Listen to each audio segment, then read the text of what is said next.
حضرت عبداللہ بن مسعود رضی اللہ عنہ بیان کرتے ہیں،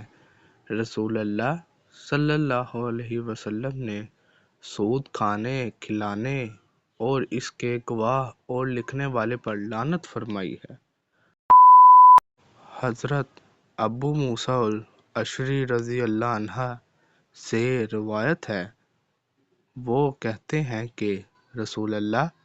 صلی اللہ علیہ وسلم نے فرمایا،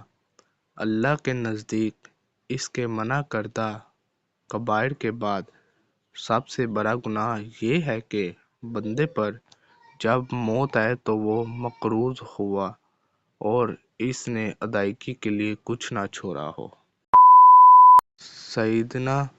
عبداللہ بن عمر رضی اللہ عنہ بیان کرتے ہیں کہ رسول اللہ صلی اللہ علیہ وسلم کے زمانے میں ہم مرد اور عورتیں ایک ہی برتن سے وضو کر لیا کرتے تھے اور اسی ایک ہی برتن میں اپنے ہاتھ ڈالتے تھے۔